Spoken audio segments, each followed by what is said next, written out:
Imagine waking up tomorrow morning, checking your bank account, and finding an extra $2,000 sitting there. Not from a paycheck, not from a side hustle, not from a tax return you filed. Just $2,000 the IRS quietly deposited because they were legally forced to give it back to you. Sounds impossible, right? It's not. There's a court ruling from 2024 that opened up a refund window the IRS doesn't want you to know about. And that window, the only window, slams shut on July 10, 2026. After that, the money goes back to the federal treasury forever. Most Americans are going to miss this entirely, not because they don't qualify, but because nobody told them what to do, when to do it, or how to do it. So today, I'm going to walk you through the 5 things you absolutely must do before that July 10th deadline in the right order, with the right paperwork, before the door closes for good. My name is Jenna, and I spend way too much time obsessing over financial data, federal tax code, and the strange little legal rulings that quietly transfer wealth between people who pay attention and people who don't.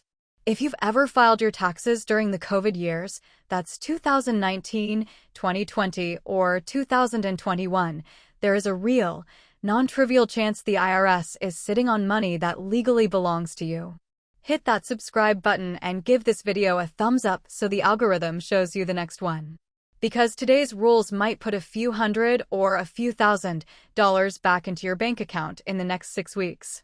Now, before we dive into the 5 things you need to do, you need to understand why this opportunity even exists in the first place. Because once you understand the story behind it, the urgency becomes obvious and the steps make a lot more sense. So let's rewind. It's the spring of 2020. The world is shutting down overnight. Businesses are closing. Millions of people are losing their jobs. The post office is delayed by months. The IRS itself is sending its own employees home and grinding to a halt. And in the middle of all that chaos, regular Americans are still trying to file their taxes on time. A lot of them filed late. A lot of them paid late. A lot of them made simple mistakes they never would have made under normal circumstances. And what did the IRS do? Exactly what they always do. They slapped on penalties. Late filing penalty. Late payment penalty. Failure to deposit penalty. Plus interest on top of all of it. The whole menu. Most people just paid the penalties and moved on. Because honestly, what else are you going to do? You can't exactly argue with the IRS over a few $100 during a global pandemic. But here's where the story gets interesting. Fast forward to 2024. A taxpayer named Kwong takes the IRS to federal court. Not the regular tax court, the U.S. Court of Federal Claims. And the court rules in his favor. The decision establishes that taxpayers who paid penalties during the COVID disaster period have the legal right to file for a refund. The IRS had no legal authority to keep that money. But, and this is where it gets brutal, the court ruling came with a strict statute of limitations. You have until July 10, 2026 to file the right form in the right way, with the right wording. Miss that date by a single day and the money you're legally owed stays with the IRS forever. No appeals, no extensions, no sympathetic agent who will help you out.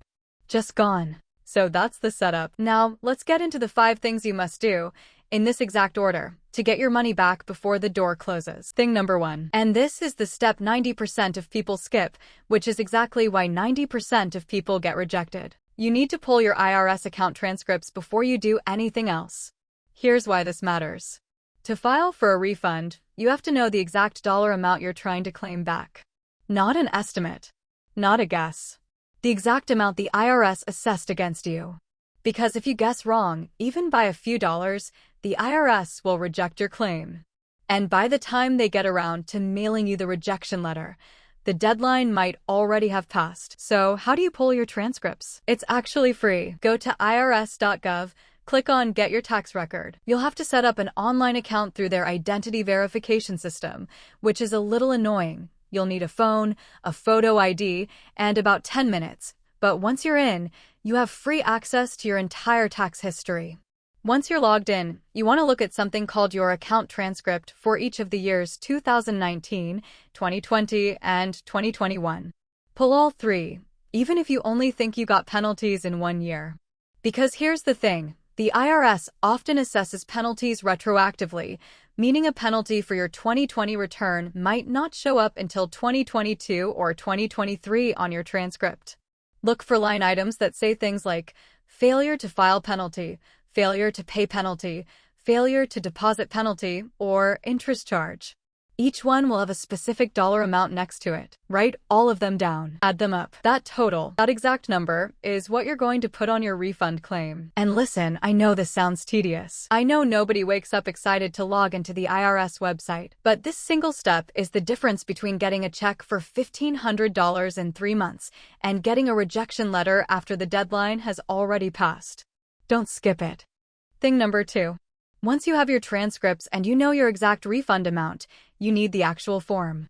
The form is called Form 843, Claim for Refund and Request for Abatement. That's the magic piece of paper. That's the entire mechanism for getting your money back. Don't pay anyone to file this for you. There are sketchy tax services out there charging $200, $300 to fill out this exact form on your behalf. Don't do it. The form itself is 1 page. It's free. You can download it directly from IRS.gov by searching Form 843 in the top search bar. The first part of the form is easy. Your name, your social security number, your address, the tax year in question, the type of penalty you're claiming a refund for, the exact dollar amount, which you already have from step 1. But then you hit box 7.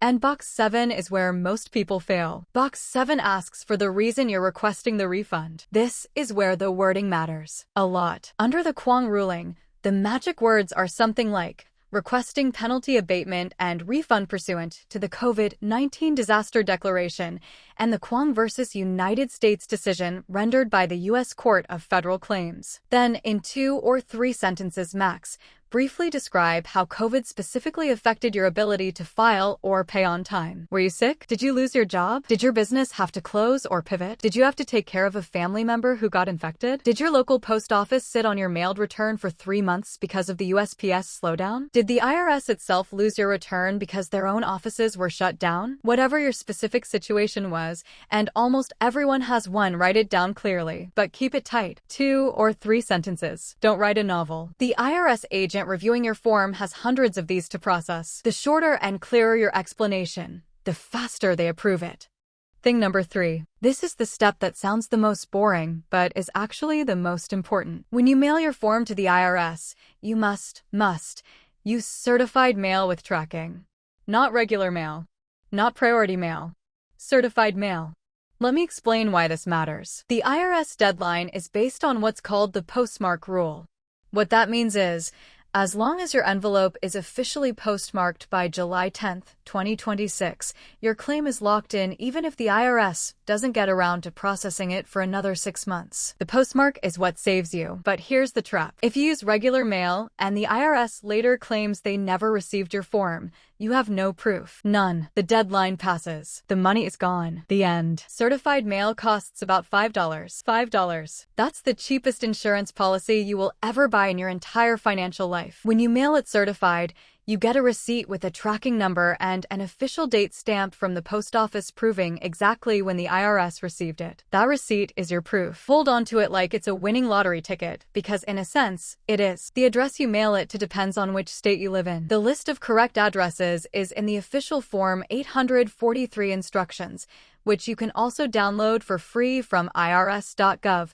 Mail it to the wrong service center and your form gets rerouted, which can take weeks. So double-check the address before you seal the envelope. And one more thing on this step. Make a copy of your completed form before you mail it. Just take a phone picture of every page. If something goes wrong, if the form gets lost, if the IRS asks for clarification, if you need to refile, you'll be glad you have a record of exactly what you submitted. Thing number 4. Do not, I repeat, do not wait until the first week of July to file this. I know July 10th feels far away when you're watching this video. It's not. And here's why. As the deadline approaches, the IRS is going to be flooded with these claims. We're talking about potentially millions of envelopes hitting their service centers in the same 2-week window. The post office gets backed up. Mail gets misrouted. People mistakenly assume that as long as they drop the envelope in the mailbox on July 10th, they're fine. Some of them are going to be wrong. They'll find out too late that their postmark says July 11th because of a 1-day post office processing delay. And those people lose their refund forever over a 24-hour technicality. So my hard rule is, file this in the next 2 to 4 weeks if you possibly can. The earlier you file, the more buffer you have if something goes wrong, and trust me, when you're dealing with the IRS, something always goes wrong. If you file in early June, for example, and they reject your claim because of a paperwork issue, you still have a full month to fix it and refile. If you file on July 9th and they reject you, you're done. The deadline passes while you're trying to fix the issue. There's no second chance. The other reason to file early is psychological. Once it's done, it's done. You stop carrying around the mental weight of, I need to deal with that IRS thing. You file it, you certify it, you forget about it. And then sometime in late summer or fall, a check shows up in your mailbox. Or a deposit hits your bank account. Either way, done. Procrastination is the single biggest reason people miss this deadline. Don't be one of them. Thing number 5. And this is the one nobody warns you about until it's too late. Anytime there's a high-profile tax deadline like this, scammers come out of the woodwork hard. Within the next few weeks, you are going to start getting phone calls from people claiming to be from the IRS. You're going to get text messages saying you have an urgent refund waiting, and you just need to verify your social security number to claim it. You're going to get emails with official-looking IRS logos asking you to click a link to fast-track your filing. You might even get someone showing up at your door with a clipboard, claiming to be a tax inspector. Ignore all of it, every single bit of it. Here's what you need to know and tattoo this onto your brain. The IRS does not call you. The IRS does not text you. The IRS does not email you. The IRS does not show up at your door. If the federal government has something to tell you, it comes in the regular mail, on official letterhead, with a real return address you can verify. Anyone claiming to be from the IRS through any other channel is, without exception, a scammer. Even if they know your name, even if they know your address, even if they sound official. Hang up, delete the text, don't click the email. And whatever you do, never give them your social security number, your bank account, your credit card, or any other personal information. If you genuinely want help filing this form, if it feels too overwhelming to do alone, go to IRS.gov and look up a volunteer income tax assistance program in your zip code. It's a free service for people who qualify. Or hire a licensed CPA or enrolled agent, meaning someone with credentials you can verify on the IRS website. Anybody else, treat as a scam by default. Especially during this specific window, scammers are going to get rich off this deadline. Don't let them get rich off you. Now let me zoom out for a second, because the deeper lesson here isn't really about Form 843. It's about something much bigger that almost nobody talks about. Most people think of the tax system as a one-way street. Money flows from you to the government. You file your return, you pay what you owe, and that's the end of it. But that's not actually how the tax code works. The tax code is thousands of pages long, and buried inside it are hundreds of refund opportunities, credits, deductions, and abatement programs that are completely legal, completely available to regular taxpayers, and completely unclaimed.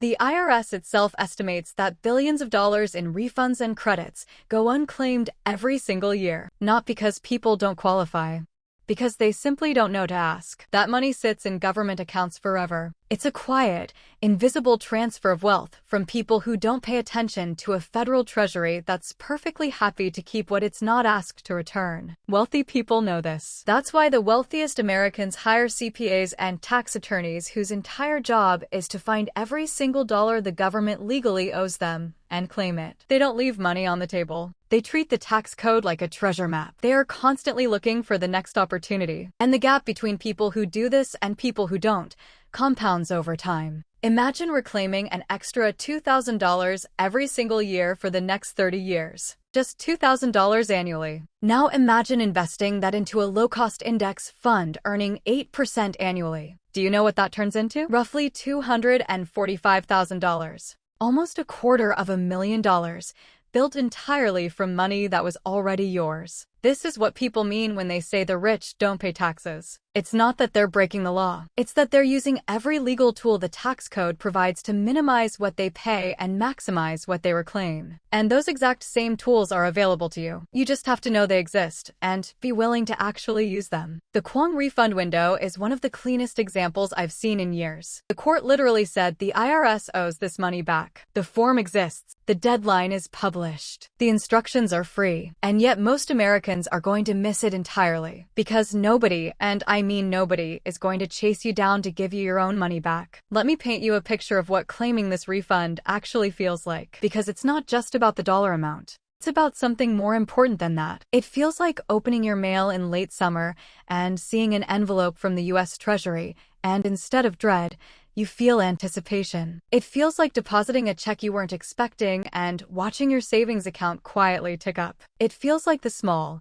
satisfying realization that you played the game correctly while everyone else was on autopilot. It feels like sending a screenshot to your spouse or your friends and saying, "Hey, you should check if you qualify for this too." It feels like becoming the person in your family who actually knows about this stuff. The one your siblings call when they have a tax question. The one who finds the loopholes everyone else misses. It feels like a small but real shift in how you see your relationship with the government, with money, and with the entire financial system. You stop thinking of yourself as someone things just happen to, and you start thinking of yourself as someone who pays attention. And that mindset shift, honestly, is worth more than any single refund check. Because once you start looking for these opportunities, you find them everywhere. So, there you have it. The 5 things you must do before July 10th, 2026. Pull your IRS transcripts. Download and fill out Form 843. Mail it certified, with tracking. File early, don't wait until July. And watch out for the wave of scammers that are about to come for you. Do those 5 things in that order, in the next 2 to 4 weeks,